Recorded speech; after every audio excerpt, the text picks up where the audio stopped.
Good morning, everybody. Welcome to the third lecture of the fourth module in the NPTEL online certification course on biomechanics of joints and orthopedic implants. In this lecture, we will be discussing about the basic parts of a musculoskeletal model and the inverse dynamics and forward dynamics methods. Now, let us first discuss about the basic parts of a musculoskeletal model. Rigid bodies are characterized by mass, center of mass, moment of inertia, which are regarded as inertial parameters. Apart from that, we need the geometry of the rigid bodies. Ideal joints are characterized by location and orientation of the joint in the reference plane.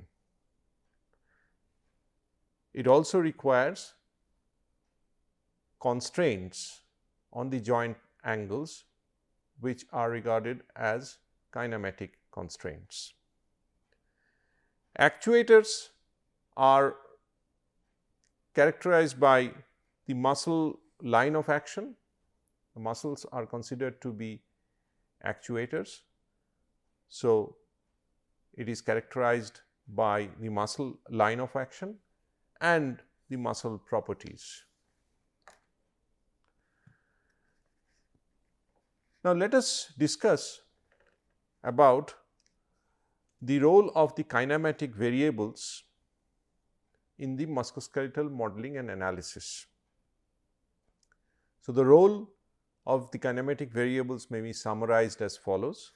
The kinematic variables are involved in the description of movement and are independent of the forces that cause the movement. They include linear and angular displacements, velocities and accelerations. The displacement data of the following kinematic variables, that is the center of gravity of the body segment, center of rotation of the joint and extremes of limb segments or key anatomical landmarks. All the displacement data of these variables are actually required for the musculoskeletal modeling and analysis. The kinematic variables are actually described in the spatial reference system, which can be either relative or absolute.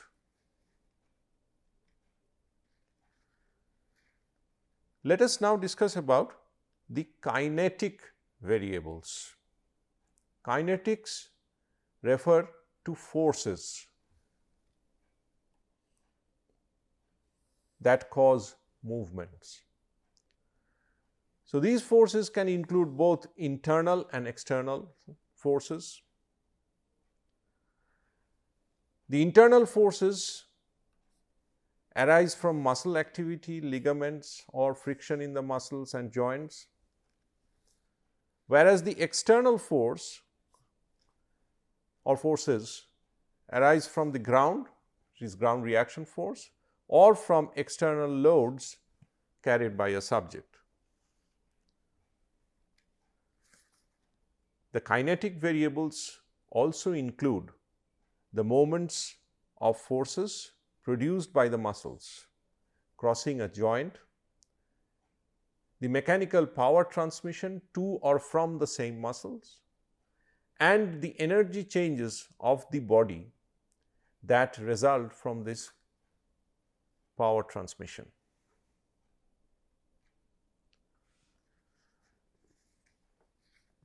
Now, let us focus on the anthropometry data.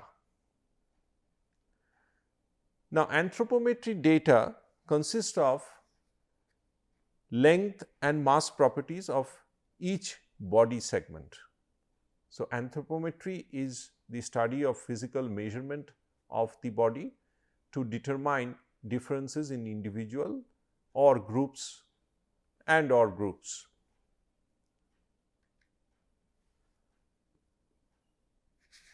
Human movement analysis actually requires information on kinetic measures such as masses, moments of inertia and their locations, joint center of rotations, origin and insertion of muscles, anatomic angles of pull of tendons, and the length and physiological cross-sectional area PCA of muscles.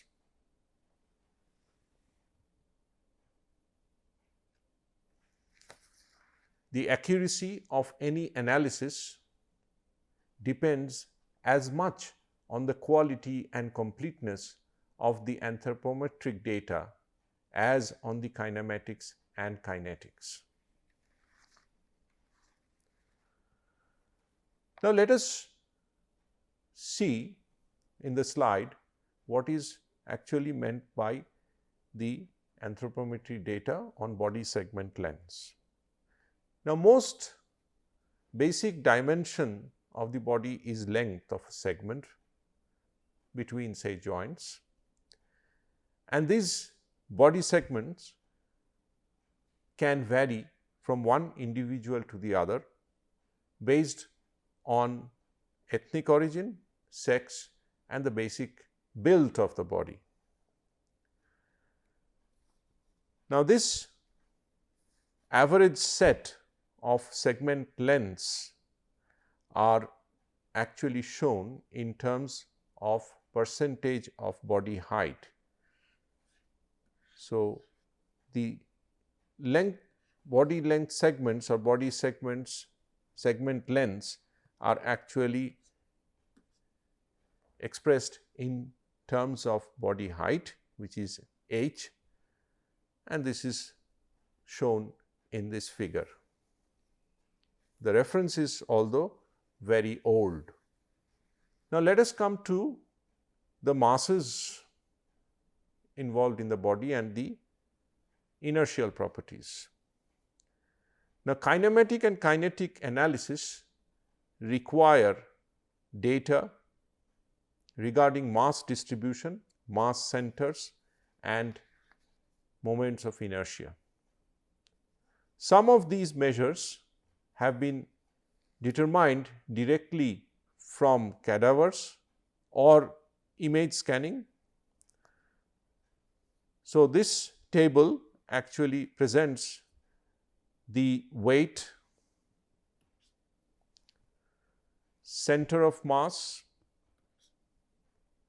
and radius of gyration of the body segments, different body segments like hand, forearm, upper arm, foot, leg, total leg, head and neck, shoulder mass, thorax, abdomen and pelvis.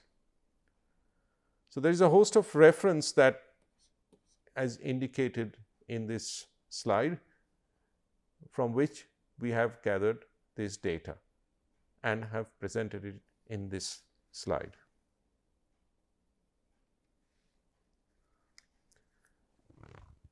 Now, for the calculation of muscle forces during normal movement, anthropometric data of individual muscles are required.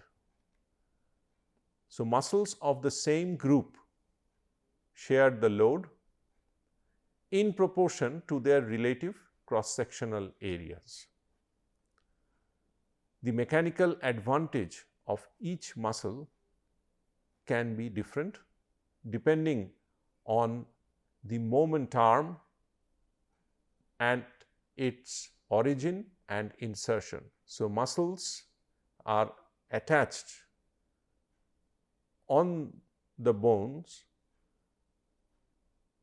via the tendons, and the important locations of origin and insertion of the muscle actually would determine the moment arm length.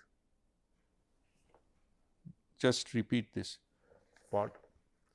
The mechanical advantage of each muscle can be different depending on the moment arm length at its origin and insertion on the bone.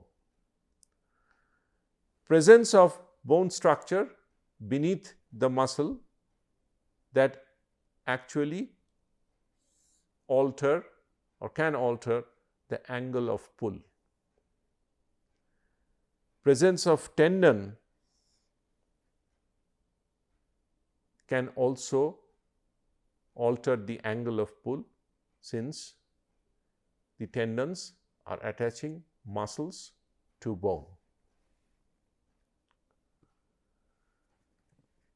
Now, let us discuss about the muscle anthropometry, the physiological cross-sectional area of muscle.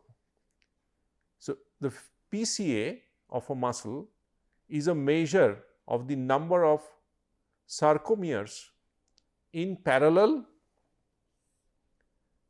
with the angle of pull of the muscles. Now, what is sarcomere? A sarcomere is the basic contractile unit of the muscle fiber. The angle between the long axis of the muscle and the fiber angle is called pennation angle. This is presented in a schematic diagram of the muscle, where you can see there is axis of the muscle and there is the axis of the fiber. So, axis of the muscle and the axis of the fiber, the angle between these two axes is called the pennation angle.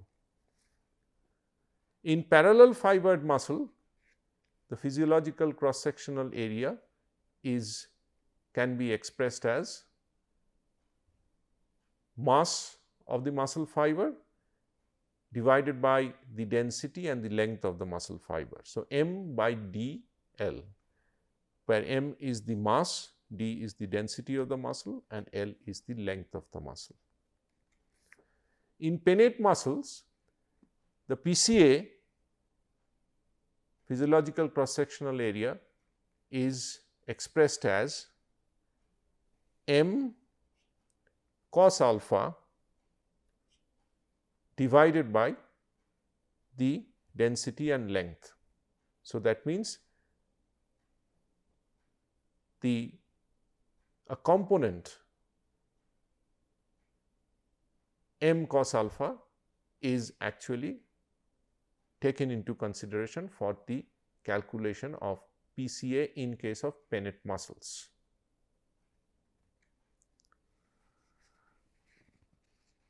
Now, let us come to the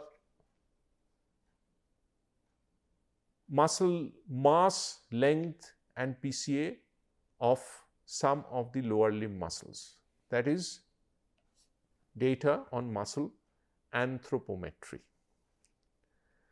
Now, there has been studies, but this study has been one of the eminent studies which have reported the muscle mass, fiber lengths and pennation angle for 27 muscles of the lower extremity using data from 3 cadavers. So, the data is presented here in the table is on the muscle length, muscle mass and the physiological cross-sectional area. So, we are presenting some of the lower limb muscles in this table, as well as the pennation angle here for different muscles of the lower limb. Now, let us discuss more about the muscle anthropometry.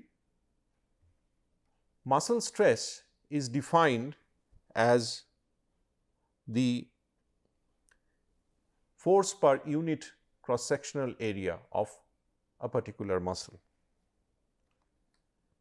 Muscle stress values in the range of 20 to 100 Newton per centimeter square have been measured during isometric conditions in different muscles. Higher stress value were observed in pennate muscles, in which the fibers lie at an angle to the main axis of the muscle, as indicated in the earlier slide. Now, let us discuss about the mechanical advantage of muscle. The origin and insertion of each muscle defines the angle of pull of the tendon. So, the origin and insertion of each muscle defines the angle of pull of the tendon on the bone, and therefore, the mechanical leverage it has around the joint center. Each muscle has its unique moment arm length, which is the length of a line normal to the muscle passing through the joint center. So, each muscle has unique moment arm length. Please note that, which is the length of a line normal to the muscle passing through the joint center.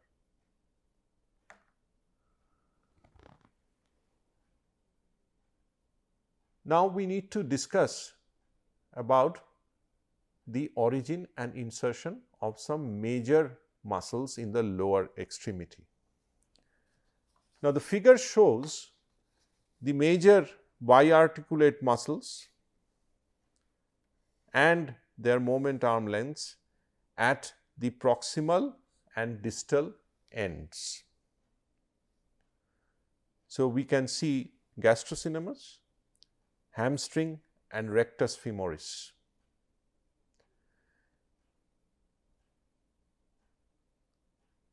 The gastrocnemi have a moment arm of 5 centimeter at the ankle and 3.5 centimeter at moment arm at the knee, whereas the hamstring have moment arms of 6 to 7 centimeter at the hip and 3.5 centimeter at the knee. So, when these muscles are actually active during stance, their contribution to hip extension is about twice their contribution to the knee flexion. The moment arm of the rectus femoris, as you can see here, at the hip is slightly larger than at the knee. So, it is 5 centimeter versus 4 centimeter at the knee. However, the uniarticulate quadriceps comprise 84% of the PCA of the whole quadricep group, which is responsible for the dominant action of knee extension. Let us now discuss the salient features of inverse dynamics. The movement can be described by a large number of kinematic variables like displacement, joint angles, velocities and accelerations. With the musculoskeletal model and accurate kinematic data, we can actually predict the net joint forces and moments. The net moments is a combined effect of the muscle moments. So, the net joint forces and moments that are caused due to movements. different kinds of movements, produce different values of net joint forces and moments. Inverse dynamics is a very useful method to estimate variables like joint reaction forces and moments, or moments of the muscle forces. But this is what we say moments of the muscle forces is the combined moment. Individual muscle forces can be estimated using an optimization method once the net joint moment due to the muscle forces are known. So, this part will be discussed in the following lecture later in the module, in the same module of course.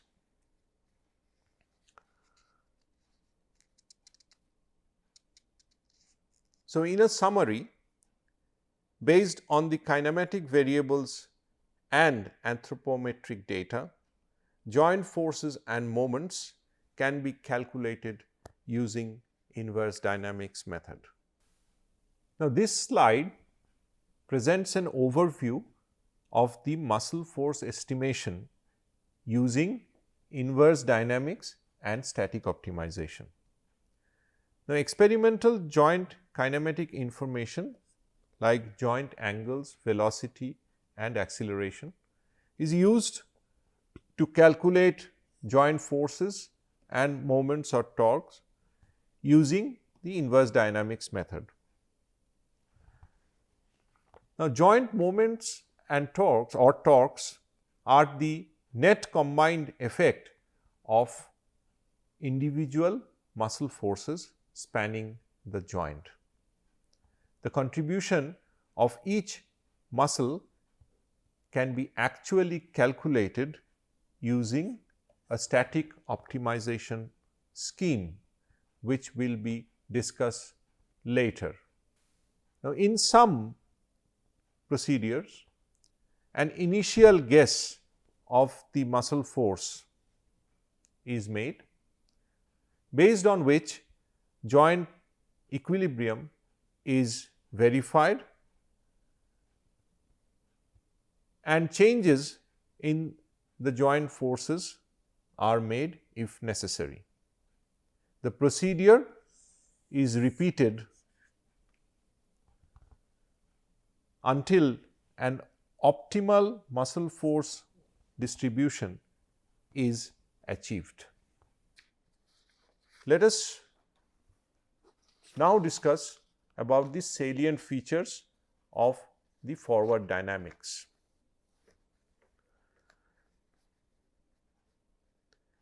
When muscle excitations or joint torques are available or assumed, a forward dynamics approach can be utilized to study the movement pattern. A priori knowledge of muscle excitation or forces or joint moments, torques is difficult to obtain, which makes the standalone application of this forward dynamics technique quite challenging. This technique is computationally intensive due to multiple integration to obtain optimal joint kinematics. If any segment has incorrect mass or a joint has a missing or unrealistic constraint, the entire link system will generate or start to generate displacement errors, and these errors will accumulate with time. The figure presented here in this slide gives us an overview of the muscle force estimation using forward dynamics method. The muscle excitation is analogous to neural signal to muscle.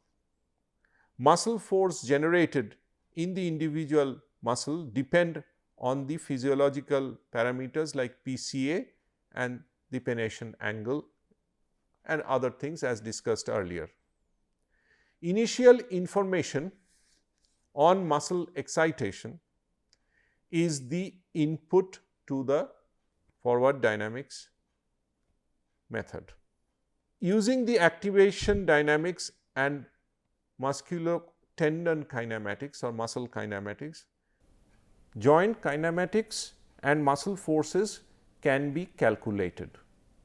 Now, muscle force distribution is considered using the optimization scheme to obtain physiological relevant muscle forces.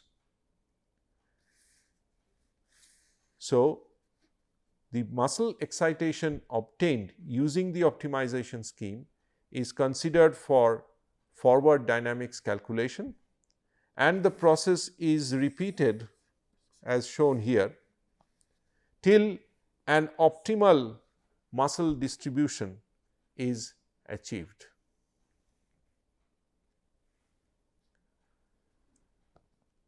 Let us summarize the role of the measured data from the 3D motion capture system that we have discussed in detail in the earlier module. The kinematic data used for the inverse dynamics method is obtained using a 3D motion capture system. In a typical 3D motion analysis system, multiple cameras and reflective markers are used to track the segment trajectories.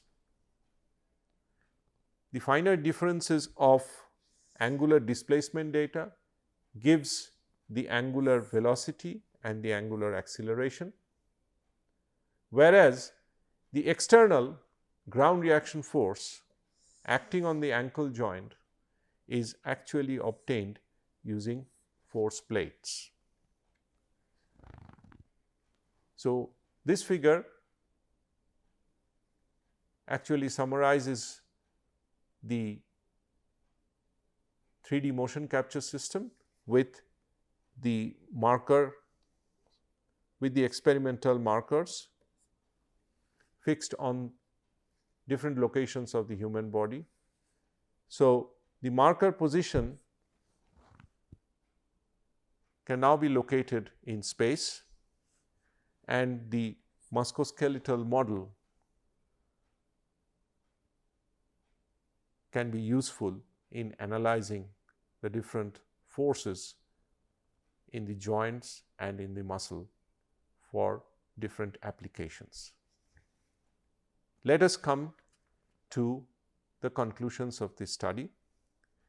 The musculoskeletal models are a reliable tool for the analysis of movement. The musculoskeletal modeling and analysis can be based on inverse dynamics method or on forward dynamics method. The inverse dynamics based musculoskeletal analysis, however, is more commonly used. Inverse dynamics approach require kinematic variable as inputs. The inverse dynamics approach can predict the net joint forces and moments caused by different movements. The references are listed here in this slide, in 2 slides, based on which the lecture has been prepared. Thank you for listening.